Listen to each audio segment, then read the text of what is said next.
시간에 11절, 12절을 중심해서 말씀을 드릴 터인데 자족하기를 배워야 된다. 11절에 그렇게 말씀했습니다. 그 다음에 일체의 비결을 배웠다. 그렇게 말한 걸 보니까 바울 사도도 능력에 앞서서 배워서 성도의 성공적인 삶, 성공적인 사명 감당 이것을 했다고 보여지는 것입니다. 오늘 본문에서 먼저 은혜가 있기를 주의 이름으로 축원합니다. 많은 사람들이 하나님께 나에게 더 많은 은혜를 주십시오. 더 큰 축복을 주십시오.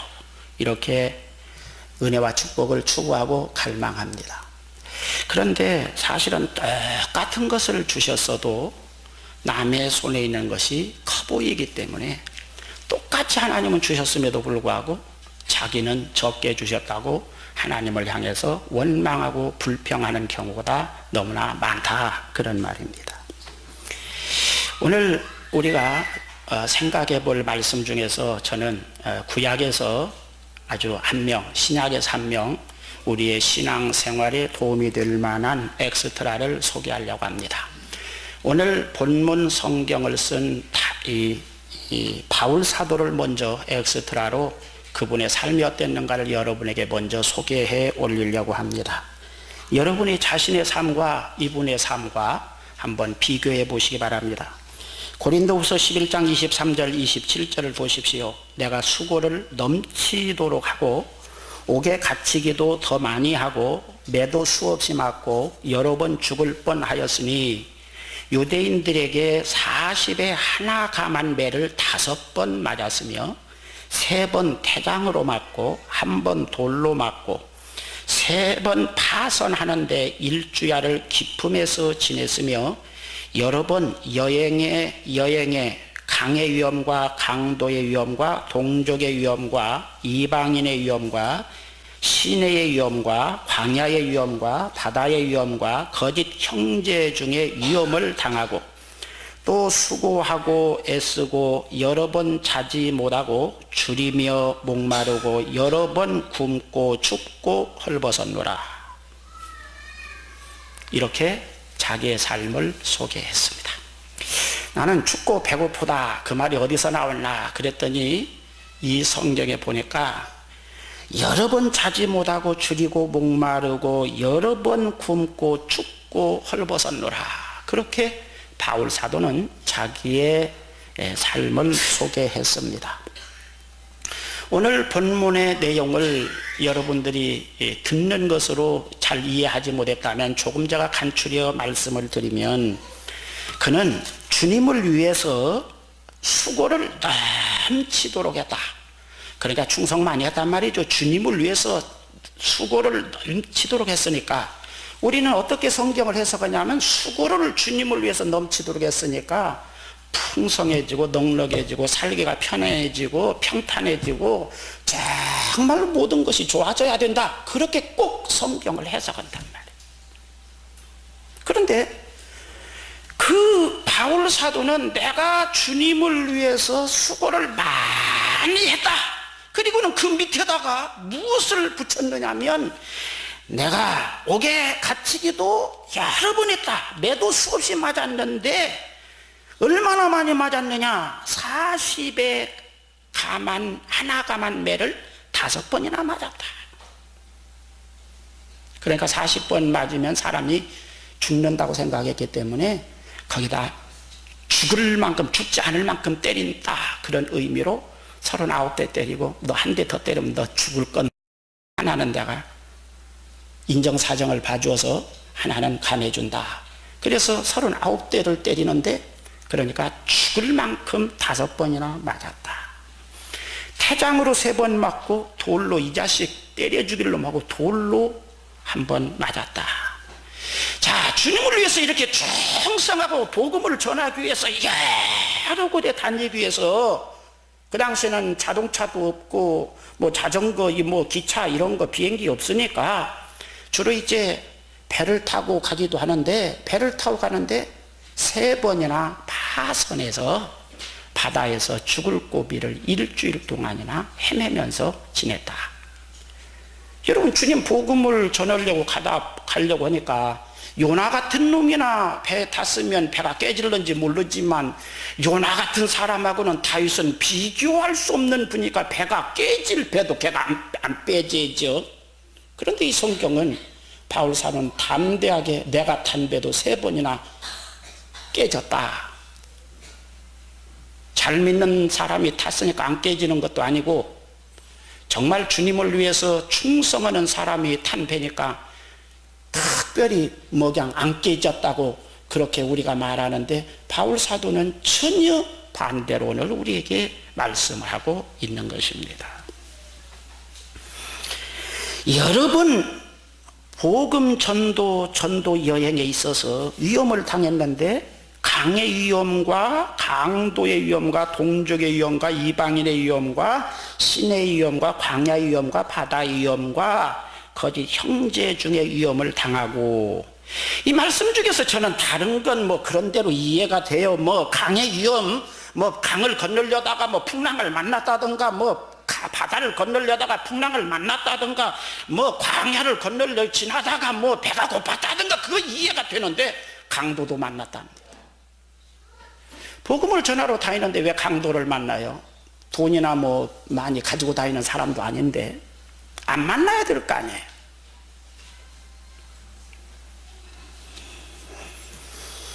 그래서 바울 사도는 내가 주님을 위해서 정말로 충성을 다하고 복음을 위해서 내 생명을 바치기로 작정을 했지만 나도 춥고 목마르고 헐벗고 자지 못하고 매맞고 강도를 만나기도 하고 내가 탄 배가 깨지기도 하고 그랬었다.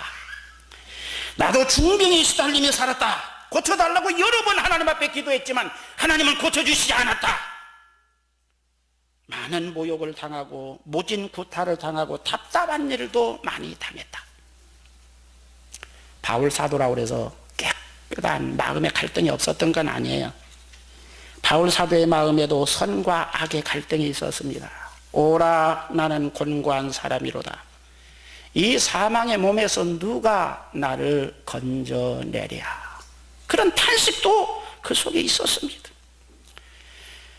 바울이라고 해서 자기 인생의 계획대로 다 된 건 아닙니다. 하나님의 뜻을 이루기 위해서 복음을 전하기 위해서 화려한 인생의 계획을 세우고 꿈을 가지고 있었지만 그 꿈은 철저하게 좌절된 일이 가끔 있었습니다. 누구든지 새 출발을 하려고 하면 가슴이 부풀어 오르고 굉장히 인생의 계획을 세웁니다. 저도 제가 제 인생의 가장 화려한 꿈을 가졌었던 데가 언제냐 그럴 때 저 군포 당정동 산마루에 그냥 천막, 남의 집 그 정원사 하는 집에 천막 빌려다 천막 치고 지금 정원 고등학교 그 옆자리에 산속에다가 사택도 천막 치고 교회를 개척했을 때 제 가슴 속에 제일 꿈이 부풀었었던 때였던 것 같습니다. 첫 출발이기 때문에 그렇습니다. 누구든지 인생의 첫 출발은 아주 화려한 꿈을 꿉니다. 바울 사도도 지금 자기를 키워주고 양육해준 바나바에게서 독립해서 선교의 새 출발을 하려고 했을 때 아시아에 내가 가서 복음을 전해야 되겠다. 아마 굉장히 화려한 꿈을 꾸었을 겁니다. 그런데도 시간은 지나는데 아시아로 나가는 길이 열리지 않아서 한 달을 하고 거기에서 바닷가만 왔다 갔다 하고 있었습니다.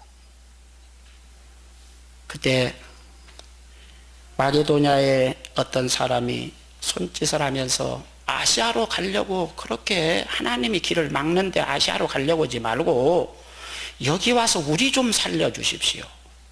여기서 우리를 도와주세요. 그렇게 번역할 수도 있지만 우리를 좀 먼저 좀 살려주십시오. 그 환상을 보고 지금까지 자기가 세운 화려한 인생의 꿈과 계획표를 다 휴지처럼 찢어버리고 전혀 계획에도 없었던 마게도냐로 선교 첫 출발의 발걸음을 내딛습니다. 또 그가 평생에 기도한 기도 제목이 있는데, 내가 로마에 가서도 복음을 전해야 되겠다. 세계 제1의 도시, 거기에 가서 내가 정말로 하나님의 복음을 전해야 되겠다. 온갖 우상이 득슬거리는 그 세계적인 무대에 가서 정말 하나님의 사심을 내가 증거하고 구원의 복음을 증거해야지. 큰 꿈을 꾸고 계획을 세웠지만 그가 로마에 간 것은 죄수로 압송되어서 감옥에 유치되었던 것입니다. 그러나 그는 감옥에서도 주님의 복음을 전했습니다. 그러니까 바울 사도도 세상을 살아갈 때 자기 꿈대로 되지 않았다, 인생의 계획표대로 되지 않았다, 철저하게 어떻게 생각하면은 자기가 원하는 방향으로 굴러가지 않았다, 되어지지 않아서 어떻게 보면 낙심하고 실망할 수 있지만, 그러나 그 속에서도 그는 일체의 비결을 배웠기 때문에 낙심하지도 않고 실망하지도 않고 자기가 해야 될 바로 그 일을 감당했다. 할렐루야. 그는 집 한 칸도 없이 새방을 살면서 떠돌이로 살았습니다. 그는 가족도 없는 독신으로 혼자 살았습니다. 그는 길거리에 앉아서 천막을 지워가면서 복음을 전했습니다. 복음을 전한다는 게 뭡니까? 바울사도 그때는 교회가 있는 것도 아니고 전기세를 내는 것도 아니고 무슨 수도세를 내는 것도 아니고 아무것도 필요 없어요. 뭐가 필요냐? 천막 지어서 먹고 살았다, 그런 말이에요. 살아야 복음을 전할 거니까 길거리에 천막 끼워서 그것으로 수입 삼아서 의식주를 해결하면서 돌아다니면서 복음을 전했다, 그런 말이죠. 천막 끼워서 복음 전했다. 그러니까 여러분, 복음 전하는데 무슨 전도지를 인수했나? 그때는 전도지 인수하는 시대도 아니고요. 무슨 자동차 기름 넣나? 그것도 아니에요. 먹고 살았다, 그런 말이겠죠. 복음 전도자는 먹고 사는 것이 곧 복음을 전하는 것입니다. 믿습니까? 그는 자가용은 고사하고 걸어다니며 복음을 전했습니다. 그는 마지막 극악한 죄인으로 몰려서 십자가에서 죽임을 당했습니다. 그러면 정말 믿음의 위대한 사람, 신약 성경에서 그보다 더 잘 믿을 수 있을까? 그런 사람, 바울하고 우리 자신하고 한번 비교해 보십시오. 그 믿음이 그렇게 대단한 바울이 그랬다면 우리는 너무나 화려하게, 너무나 풍요롭게, 너무나 여유 있게, 너무나 부족 없이 황송망송하게 사는 거 아닙니까? 그렇지 않습니까? 그런데도 불구하고 우리는 모자란다고 엎어지고 뒤집어지고 한숨 쉬고 낙심하고 절망하는 반면에 바울 사도는 감사하고 찬송하며 기뻐하며 살았다. 그 이유와 그 비결이 어디에 있나? 오늘 낮 시간에는 배워서 그 비결을 터득해야 되겠고, 밤에는 능력받아 그 문제를 해결해야 되겠습니다. 첫 번째로, 성도의 삶은 환경이나 조건에 만족하는 것이 아니라 주님으로 만족하며 사는 것입니다. 할렐루야. 자족이라고 하는 말, 11절에 자족하기를 배웠다 그랬을 때 일반적인 뜻은 현재 있는 그대로 만족하며 산다, 이거 자족인데 이런 뜻이 아닙니다. 이 성경의 말씀은 그런 뜻도 있을 수 있지만 근본적인 본래의 뜻은 그 이상의 깊은 뜻이 이 속에 숨겨 있는 겁니다. 이것을 설명하기 위해서 저는 구약에서 엑스트라로 다윗을 등장시켜서 여러분에게 소개해 올리려고 합니다.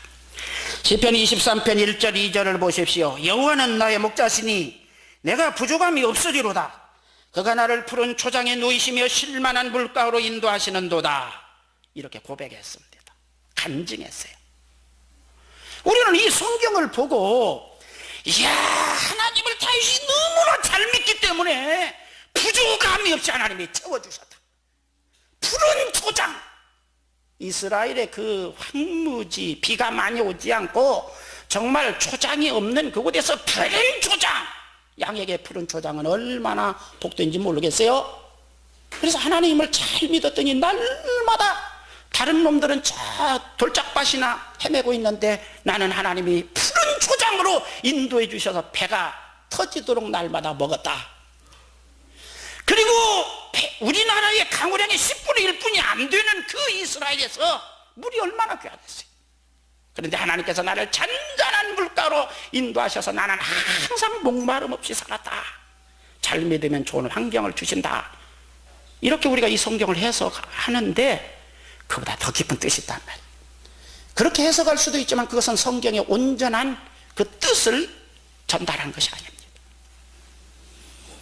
다윗의 일대기를 여러분 한번 가만히 보십시오. 우리보다 훨씬 더 어려움을 많이 당한 사람입니다. 대강 큰 것만 여러분이 좀 알만한 것만 소개를 하면, 다윗이 골리앗을 죽여서 민족의 영웅으로 싹 부각됩니다.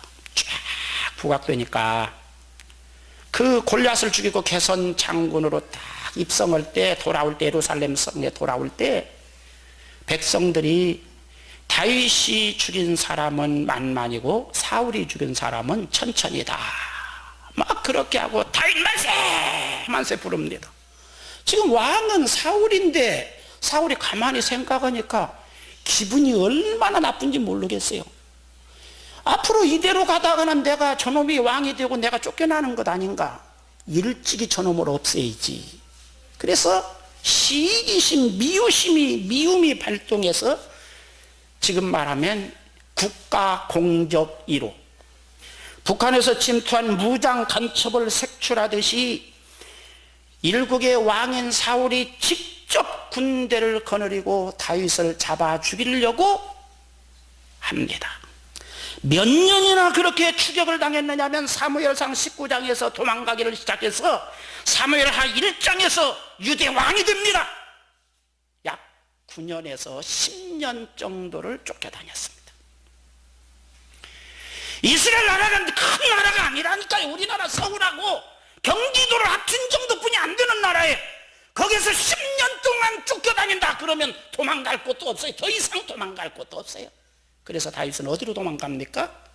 블레셋, 옛날 자기가 죽인 골리앗의 나라 블레셋에 가서 고개를 굽실거리면서 내가 그때 정신이 삐어가지고 골리앗을 죽였는지, 옛날에 그 10년 전에 골리앗 죽인 것은 대단히 죄송합니다마는, 그리고 내가 골리앗을 이긴 힘 있는 사람 아닙니까? 내가 왕의 신복이 될 테니까 골리앗은 이렇더라도 나를 얻으십시오. 뭐 너스레를 떨고 굽실거리면서 지금 블레셋에 도망을 가서 그런데 거기에서도 뭐 신임을 받지 못해서 필경은 미친 사람 행색을 하면서 미친 척해서 겨우 도망 나옵니다. 9년 10년을 도망 다닐 때 사람들은 패배자, 불쌍한 사람, 참 불쌍하네, 안 됐네. 사람은 똑똑한데 쓸만한데, 야 그거 참 하나님 잘 믿는다고 하던데 뭐 저렇게 됐나, 참 안 됐다.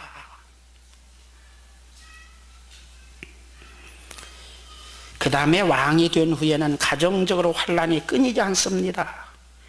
다윗의 아들, 딸들이 있는데 이제 여자들, 아내 처첩들이 여럿이다 보니까 각각 배다른 아이들이 태어났는데, 오누이들끼리 배다른 아이들이라도 다윗이 볼 때는 친아들, 딸들이 아닙니까? 친아들, 딸들 간에 간통하는 사건이, 같이 동침하고 잠자는 사건이 일어났어요. 이게 있을 만한 일이에요. 믿음의 가정에서, 다윗과 같이 믿음 좋은 사람의 가정에서. 그 다음에 이 일로 인해서 형제들끼리 죽이는 살육의 사건이 일어났어요. 친아들들끼리 서로 잡아 죽이는 사건입니다. 그 다음에 압살롬이 반역을 해서 자기 큰아들에게 쫓겨서 맨발로 밤에 잠을 자다가 도망을 가는 사건이 일어났어요. 그 압살롬은 왕이 된 다음에 자기 아버지가 데리고 살던 후궁들을 저 높은 왕궁 위에다가 전부 다 데리고 일렬로 서고 차례대로 사람들이 보는 앞에서 강간을 했어요. 여러분, 이런 사건들을 가만히 당하는 다윗의 입장에서 여러분 한번 생각해 보세요. 남의 입장이니까, 남의 일이니까 야 뭐 그럴듯하다 그렇지만 이것을 당하는, 말하자면 다윗으로서는 보통 사람이 상상할 수 없는 마음의 그늘과 어둠과 고민과 두려움과 불안과 갈등을 가지고 있었을 거예요. 그럼에도 불구하고 그는 이런 상상할 수 없는 어려움과 고난을 겪으면서도, 그는 고난 속에서도 하나님을 향해서 여호와는 나의 목자시니 내가 부족함이 없다. 그가 나를 푸른 초장 잔잔한 물가로 인도하신다. 그렇게 신앙을 고백했습니다. 할렐루야. 그 뜻이 뭡니까? 이 다윗의 이 고백은 눈에 보이는 물질적인 환경 조건이 푸른 초장 잔잔한 물가가 아니라 하나님이 나의 푸른 초장이시고 하나님이 나의 잔잔한 시냇물이시다. 그렇게 고백합니다. 믿습니까? 인간은 아들놈이든지 장인이든지 누구든지 신복이든지 아무도 믿을 수 없다, 그런 말이에요. 다윗이 왕위를 솔로몬에게 물려준 다음에 그가 유언한 유언 중에 무엇이 있는지 압니까? 자기를 평생 동안 섬기고 충성해왔던 요압이나 이런 장군을 반드시 죽여라고 유언하고 있는 겁니다. 너는 그들을 절대로 그냥 둬서는 안 된다. 나는 그들이 나를 위해서 충성하고 몸을 바친 거, 그것이 더 크기 때문에 이 자식 내가 가만 안 둘 거야. 이 나쁜 놈. 그런 일이 있었지만 내가 죽이지 못해서. 그러나 너는 반드시 그들을 죽여서 제명으로 죽지 못하도록 너는 하라고 유언하는 유언이 그 속에 있어요. 그러니까 아들도 그렇고요, 신복도 그렇고요, 장인도 그렇고요, 다윗이 얼마나 가슴에 한이 맺힌 일들이 많았으면 이렇게 했을까? 그래서 사람은 아무도 아들도 내 푸른 초장 잔잔한 물이 아니에요. 왕자리도 잔잔한 물 푸른 초장이 아니라고요. 왕자리에 앉아보니까 그것이 행복의 장소가 아니더라 이거예요. 높은 권력을 쥐어보니까, 아름다운 미인을 뺏어서 살아보니까 그것도 푸른 초장 잔잔한 물이 아니더라 이겁니다. 행복의 푸른 초장, 풍요, 기쁨의 원천이 아니더라 이거예요. 오직 하나님만 나의 푸른 초장이시다. 하나님만 내 인생을 풍요롭게 하시는, 참 배부름을 주시는, 참 만족을 주시는, 참 행복을 주시는 하나님만이 나의 푸른 초장이다. 하나님만이 나의 행복과 기쁨을 참으로 주시는 행복의 근원, 기쁨의 원천, 샘물이시다. 그런 뜻으로 여호와 그분이 나의 푸른 초장, 여호와 그분이 나의 잔잔한 시냇물, 주님은, 하나님은 나를 자기 자신에게로 나를 인도해 주시는도다. 할렐루야. 그렇기 때문에 다윗은 도망을 가더라도 이 하나님과 함께 도망가고, 토굴 속에서 지내더라도 하나님과 함께 토굴 속에서 지내기 때문에 그의 도망의 삶은 사랑하는 하나님과 밀월의 시간을 갖는 것처럼, 사랑하는 사람과 그냥 보기 싫은 거추장스런 아주 그냥 스트레스 쌓이게 하는 세상 그런 사람 다 떼어내버리고 사랑하는 그분과 단둘이 토굴 속에서 지내는 거, 그것도 지낼 만하다.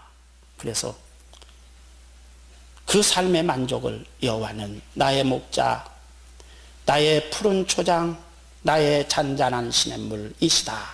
그렇게 고백을 했다, 그런 말입니다. 할렐루야.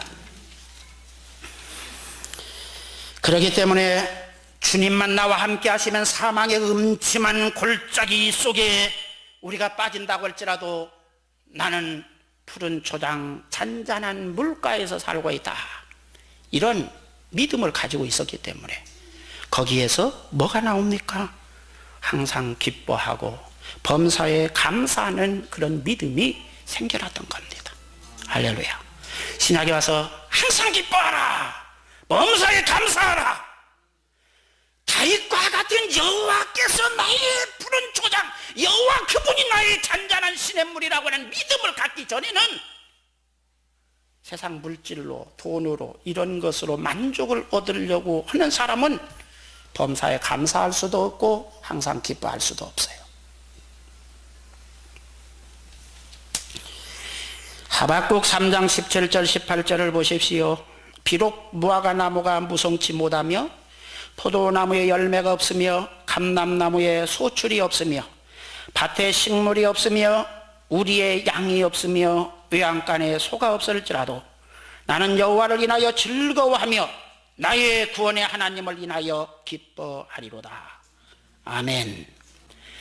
다시 말하면 나는 가난뱅이라도 말입니다, 아무것도 없는 가난뱅이라도 하나님이 나에게, 나와 함께 계시기 때문에, 하나님이 계시기 때문에, 하나님이 나의 하나님이시기 때문에 나는 기뻐한다, 나는 감사한다, 이렇게 지금 하박국 선지자도 고백하고 이런 신앙을 강조하고 있는 겁니다. 이런 믿음이 저와 여러분에게 있기를 주의 이름으로 축원합니다. 그 다음에 두 번째로는 성도는 구원받은 은혜로 인해서 만족합니다. 이 세상 것이 풍부해서 만족하는 것이 아닙니다. 하나님의 은혜가 차고 넘치기 때문에 만족합니다. 할렐루야. 여러분 중에도 그런 경험 가지신 분 계시죠? 속에 은혜가 넘칠 때는요, 가난해도 좋아요. 먹을 거 없어도 전혀 걱정 안 돼요. 콧내를 부르면서 왔다 갔다 해요. 옆에 있는 사람을 볼 때, 저 사람 미쳤나 봐. 참, 저렇게 먹을 것도 없고 저렇게 가는데 뭐가 좋아가지고 콧내를 부르면서 왔다 갔다 해. 참 이상한 일이네. 그렇습니다. 우리의 가슴 속에 하나님의 은혜가 넘칠 때는 전혀 불평 원망이 없습니다. 감사가 넘칩니다. 찬송이 넘칩니다. 행복합니다. 은혜가 떨어졌을 때 원망이 생기는 겁니다. 은혜가 떨어지니까 자꾸 세상 것이 보이니까 자꾸 원망, 불평이 생기는 것이죠. 우리가 누굽니까? 우리가 도대체 누구예요? 여러분, 누구를 성도라고 합니까?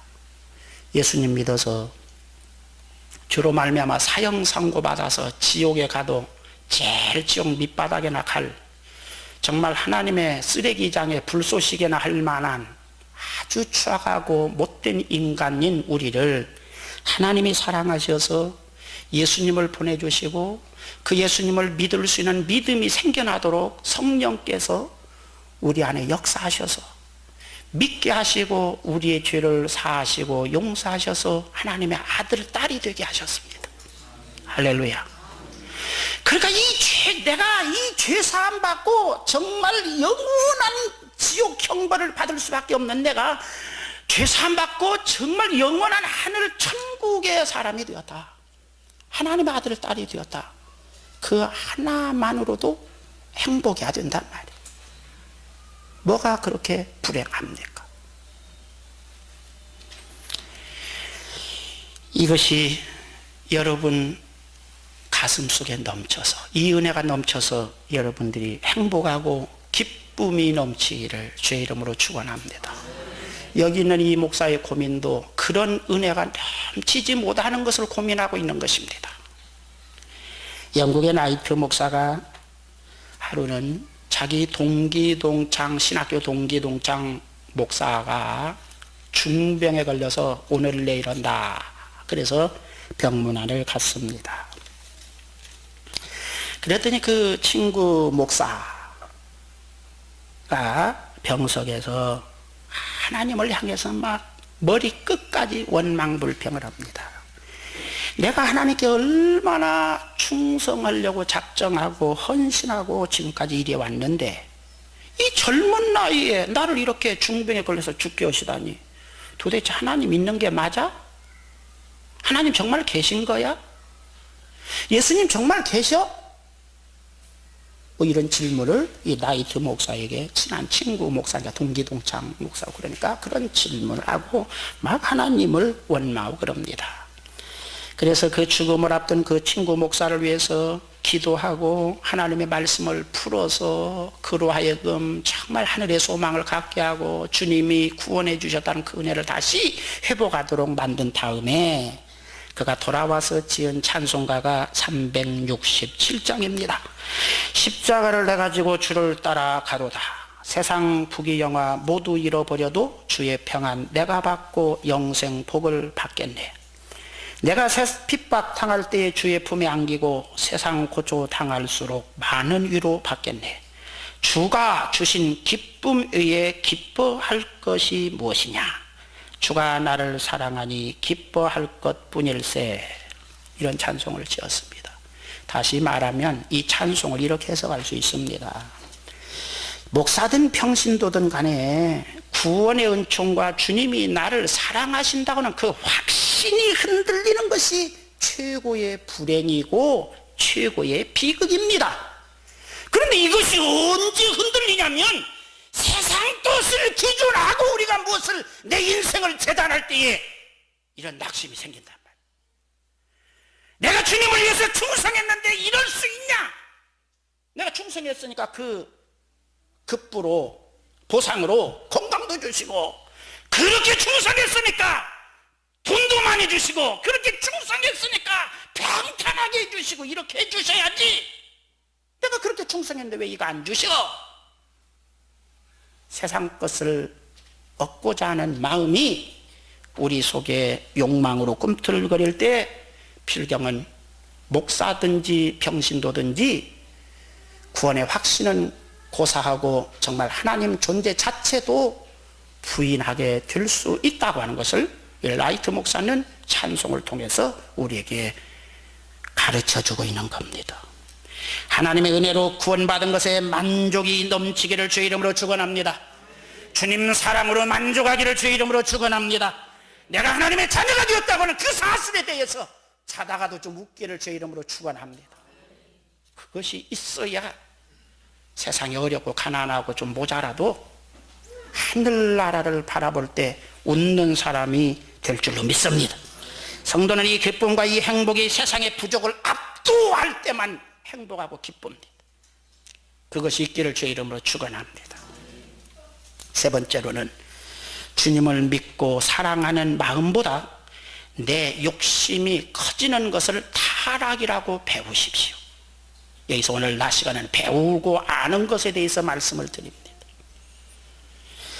주님을 믿고 사랑하는 마음보다 내 욕심이 내 속에서, 내 가슴 속에서 점점 그 부피가 커질 때, 고무풍선이 바람을 불면은 자꾸 커지는 것처럼 내 속에서 욕심 주머니가 자꾸 커지고 꿈틀거릴 때, 아, 내가 타락해 가고 있구나. 그걸 느껴야 된단 말이에요. 성도의 타락은 하나님 중심보다 내 중심이 될 때 이것을 타락이라고 말하는 겁니다. 도둑질하고 강도질하고 살인하고 이것이 타락이 아니라 그것보다 더 근원적이고 원초적이고 본래적인 타락은 하나님 중심보다 내 중심이 되고 내 속에서 욕심 주머니가 자꾸 증대되고 커지는 거, 부풀어 오르는 거, 이거 타락해 가고 있다고 여러분 스스로를 진단해야 됩니다. 미국의 해셀포드 목사님이 그의 목회담에 이런 이야기를 썼습니다. 자기 교회에 어떤 가난한 한 성도가 등록을 했는데 너무나 참 하나님을 진실되게 믿습니다. 교회에 정말 너무나 이것저것 충성하고 목사님 볼 때 참 목사님 마음이 시원해요. 그래서 이 목사님이 생각을, 야, 저런 사람을 우리 교회 장래에 큰 일꾼으로 좀 키워야 되겠구나 기대를 걸고 날마다 하나님 믿음을 더해 주십시오, 축복해 주십시오, 날마다 기도를 했어요. 축복 기도를 했죠. 그런데 목사님이 그렇게 축복 기도를 해서 그런지 그 집사님이 조그마한 빵가게를 운영했는데 그 빵가게가 점점 부풀어 오릅니다. 커집니다. 빵에다가 그 뭐 넣으면 막 부풀어 오르잖아요. 막 커집니다. 점점 커지고 점점 커지고 점점 커지고 점점 커지고 그 일대에서 가장 큰 빵 공장의 주인이 되었습니다. 그런데 어느 날 갑자기 몇 개월 동안 이렇게 보니까 문득 보니까 몇 개월 동안 이 양반이 11조를 안 했단 말이에요. 깜짝 놀랐어요. 그래서 목사님이 신방을 가가지고 아니 집사님, 아니 내가 지금까지 잘 하시는 줄 알았는데 몇 개월 동안 11조를 못했을 때다. 웬일입니까? 그랬더니 그 집사님이 말하기를 목사님 수입이 많아지니까요 11조 액수도 많아지고요 11조 액수가 많아지니까요 뛰기가 막 손이 덜덜덜덜덜 떨려가지고 겁이 나서 못 뛰었습니다. 그래가지고 그 11조 뭐 이렇게 아껴가지고 그 돈 빵가게도 좀 공장도 기계도 새기게 들어오고 지금 그래서 지금 그런데요. 아 정말 11조 좀 그러더라고요. 그래서 목사님이 이렇게 말했답니다. 집사님은 가난하게 사는 은혜를 받은 것 같습니다. 가난해야 기도도 하고 가난해야 주일도 잘 지키고 가난해야 교회 충성도 하고 가난해야 11조도 잘하고 가난해야 하나님이 쓸만하게 살 것 같으니까 내일부터 나는 집사님이 가난해지도록 하는 기도에 착수해야 될 것 같습니다. 어떻습니까? 정말 어떤 신자는 가난해야 잘 믿는 신자도 있어요. 여러분은 부자가 되어도 잘 믿는 사람이 되기를 주의 이름으로 축원합니다. 가난할 때는 가난 속에서도 충성하는 능력을 받아야 됩니다. 어떤 사람은 가난하기 때문에 나 못 온다, 돈이 없어 못 온다, 시간 없어 못 온다 그럽니다. 가난한 속에서도 잘하는 사람 되기 바랍니다. 그러나 부자가 되어도 더 잘하는 사람 될 때 하나님께서 기특히 여기시고 더 큰 은혜를 주실 줄로 믿습니다. 왜 이렇게 됩니까? 속에서 욕심 주머니가 점점 커지니까 뭐가 보입니까? 하나님이 자기에게 주신 10의 9은 안 보고 10의 한 토막만 보는 거예요. 이런 사람한테 10의 9을 내려와 그랬으면 큰일 날 뻔했어요. 우리는 속에서 욕심이 커질 때 내가 타락해 가고 있구나 이렇게 생각하고 여러분이 기도하고 회복해야 될 줄로 믿습니다. 사랑하는 여러분, 아직도 세상 것을 바라볼 때 부러움이 많고 내가 좀 불행하다 느껴집니까? 예수님이 여러분의 만족이 되기를 주의 이름으로 축원합니다. 하늘나라를 생각하고 주님의 구원을 생각하고 하나님의 자녀됨을 생각하면서 하나님 앞에 영광 돌리는 여러분들이 되기를 주의 이름으로 축원합니다.